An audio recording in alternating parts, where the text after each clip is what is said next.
From Montevideo we head south to Port Stanley in the Falkland Islands. It's about 2,000 kilometres and we have 2 days at sea to get there. We pass the time looking for whales, birds, whatever we can see, doing crosswords and sampling the drinks menus, etc. It's a hard life at sea. So, day 2 at sea, heading towards the Falkland Islands. About 46, 47 degrees south.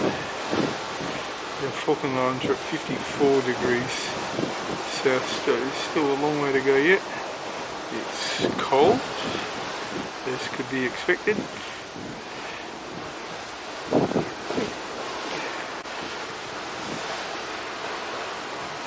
Wandering around with the camera just to see if I can see anything. Just sitting in this sort of lounge this morning and I spotted a whale, and some other people saw some dolphins that I missed, although I saw the dolphins that people saw yesterday. You know, if you don't look, you don't see.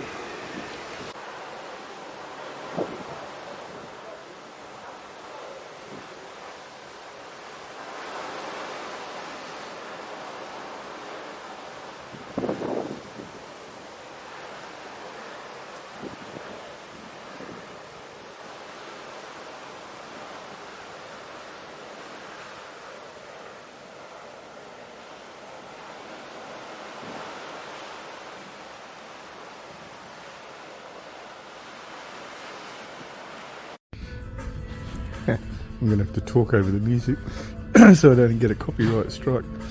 The second day at sea on their way to the Falklands. We're 45 degrees and a bit south, so about 300 kilometres south of the latitude of Hobart, which is the furthest south I have ever been. And even way out here, we've got the, what do I call them, petrels, the birds, skimming just across the top of the waves. Grey day as you would expect for the South Atlantic. And we should be in the Falklands tomorrow, but now we're going to have a read. And then I'll go for a morning constitutional later.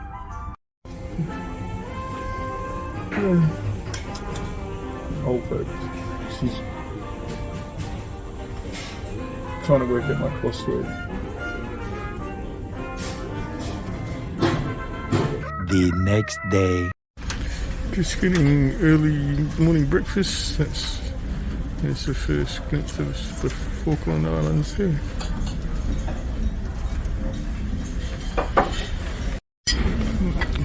First rays of sunlight hitting the hill up there. About 6:30 in the morning or something like that.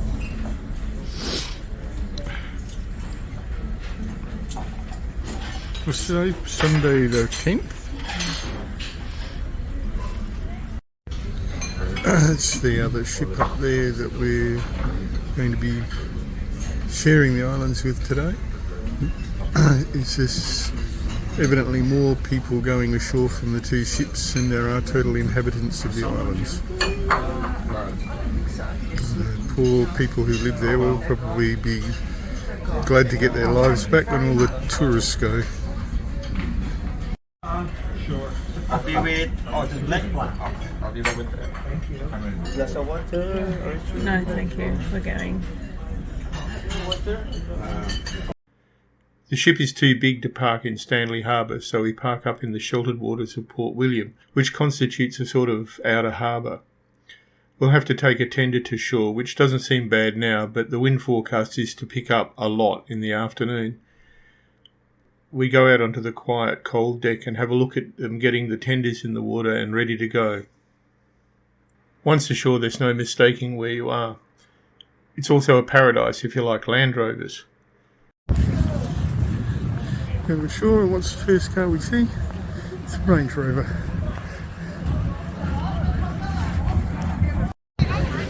tour drives for the forward road tours. There's an awful lot of Land Rovers here, occasional Land Cruiser. We were hoping to do a wildlife excursion here, as there are king penguins and elephant seals, but as usual they're all booked and not enough cancellations to get us a seat. As an alternative, I've booked us on a tour that visits some of the locations of the war that occurred here between Britain and Argentina in 1982. Not that I'm a big fan of war, but I was in my late 20s at the time and it was covered heavily in the news in Australia. If I can't see wildlife, then I thought I owed the place enough respect to see some of the locations of one of the most important events in its history. And when we get to Fitzroy, we will get out and I'll describe the events on that day, on the 7th and 8th of June.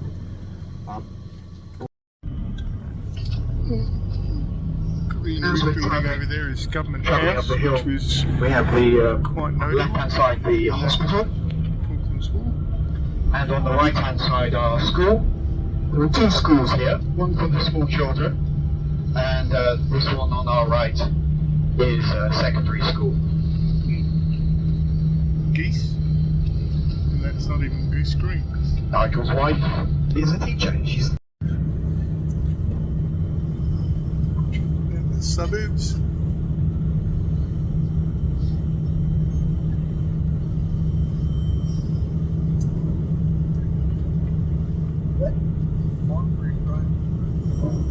Is there any farming here? Oh my. So we have about 500 people that live in the countryside, and they farm. So that's the question. They farm. It's sheep farming and some cattle, beef farming. Falkland. And during that trip, the piece of ocean between the East and West Falklands was. How did they farm? Well, one theory is that during the glacial age, the ice age, they land basically unopposed. What then happens?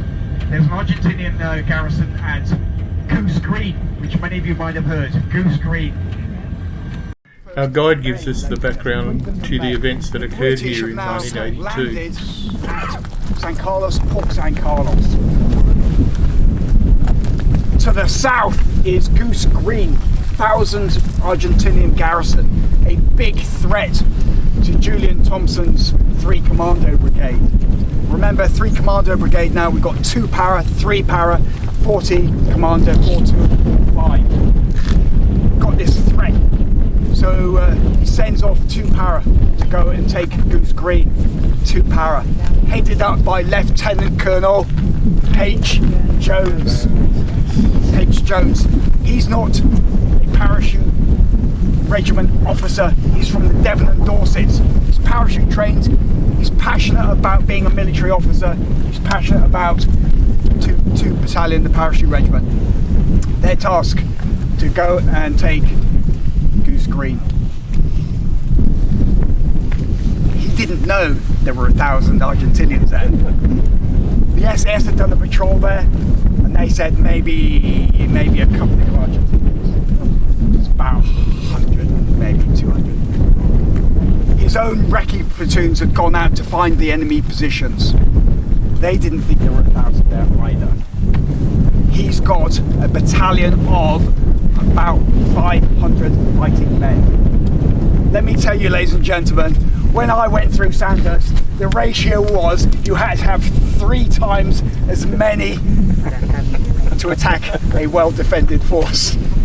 He should have had a force of about 3,000, but these are Paris. But in that moment, ladies and gentlemen, in that moment, what happens is a momentum shift, just a fraction, a feeling, a sense of change on the battlefield. His moment of courage generated that momentum shift in his men, and they surge forward and take those enemy positions on the top of Darwin Ridge. That is the game changer. That is the game changer. On the right hand side, B Company swooped round, A company are then taken over by D company, and Goose Green is rolled up. That is. If you'd been here on that day, you would have seen the Sir Tristram and the Sir Galahad burning just offshore from this little cove.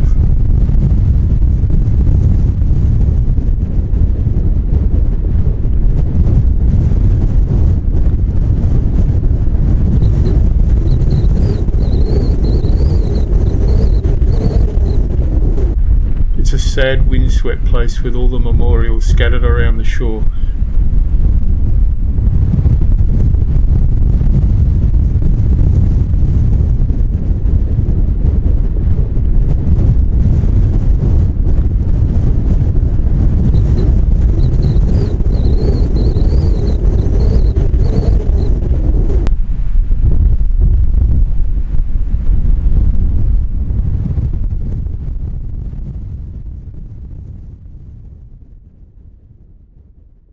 But the village of Fitzroy itself, what there is of it, is genuine and warm in its hospitality. We're treated to a good strong tea from an urn and homemade scones in the village hall. Heartwarming, and it chases away the chill that the locals seem not to feel. Sorry that commentary's probably not all that good, but taken aback by being at the actual scene of the thing that sort of horrified me when I was younger, seeing the TV, the Falklands War. Hall at Fitzroy. A lady that lives over there. Sorry, I just found a pair of glasses. The lady that lives over there in the place with the Welsh flag. Up because a number of Welsh guards veterans come here. Seen because it's very significant in the history of the Welsh Guards. Yeah. This reminds me of so many small country halls in Australia. See a little homesick. Oh, now there is the phone box. There's a famous incident in the war where, instead of scouting ahead from Swan Inlet, the British Army just phoned the Fitzroy settlement and asked if there were any Argentinians present. This is the phone the call was received on. Pause if you want to read the notice. By the way, the camp they refer to is the Falkland Islands countryside. All too soon, it's time to head back. The tea and scones here is one of those events in my life that I'll never forget. I mean, how many outsiders get tea and scones in a village hall in the Falklands? It's south to the coastline. It has an tactical overview of all the approaches to Stanley. We stopped by Mount Harriet where a significant battle took place. The Argentine military, they know that the British are coming this way. It's always the direction.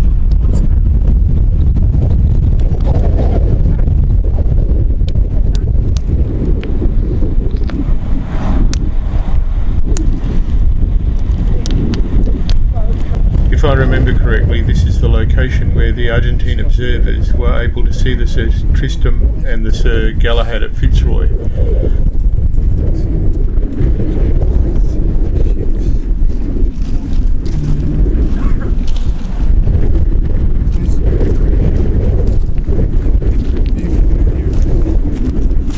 From here you can see many of the locations of other battles, including Mount Tumbledown.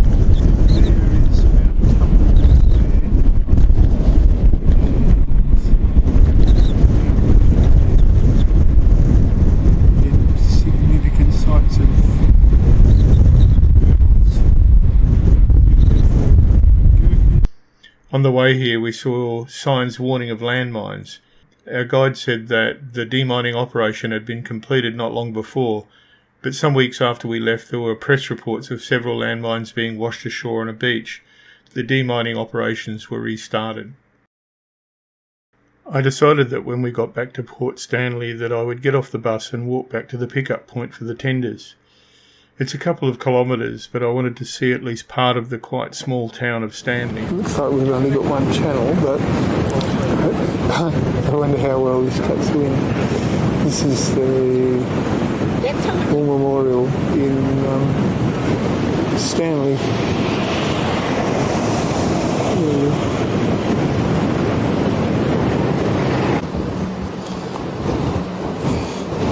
The plaques with the names of the people that died. I noticed somebody's put a memorial here for the Coventry, which was one of the ships that was sunk. Let's do something a bit happier. Stroll back to the dock through the town, and Angela went back on the bus.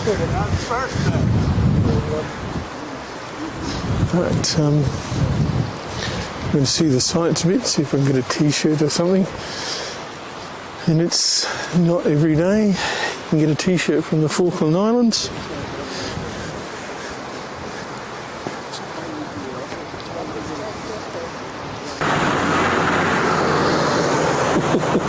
I keep forgetting this hasn't got stabilisation. Look, another Land Rover.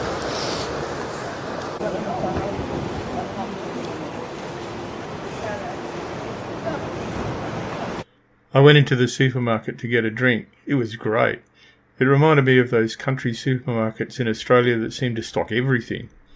I was too embarrassed to whip out the camera, but I'll do a montage of the buildings later in this video. Promised short montage.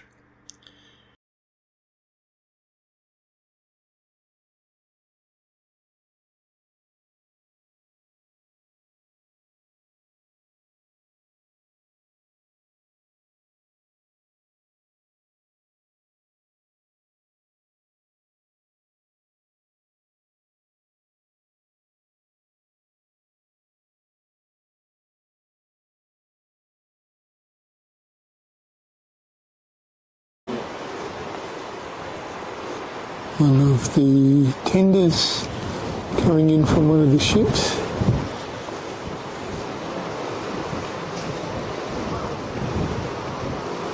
And another one there heading out. Bit of a more bumpy ride, I think, than when we came in. It turns out Stanley, in British terms, is technically a city because it has a cathedral. Another Land Rover. We don't been anywhere it was like a bit rugged, you know, like the Falklands. The dock down there waiting for a tender is packed. Oh look, another Land Rover. It's Toyota. It's it's parked up there behind the Land Rover. I think the locals would be very glad when all the tourists go. We might be a good attraction, but yeah, I think we disrupt the place somewhat.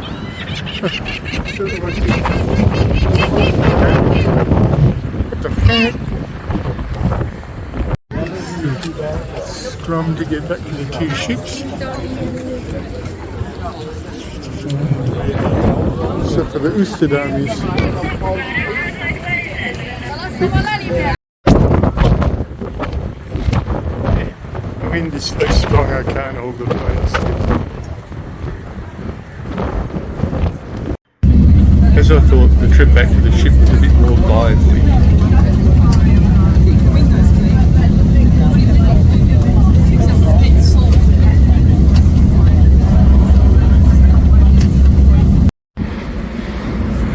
Hopefully the audio will come out on this.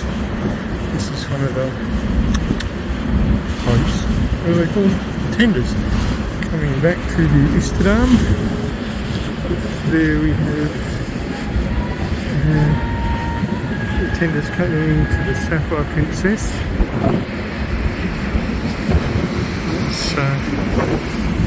It's Stanley over there. Prepare for an abrupt zoom. Hook line. And just to put a bit of context onto the Falklands War tour that we did, over there, the pointy mountain on the left is Mount William, the one on the right is Mount Tumbledown, and there were two big battles to take those hills. I don't know what the ones further off in the distance are, probably is it Two Sisters? Can't remember the exact name. Very lovely place. Tomorrow we're off back to the mainland, Punta Arenas in Chile.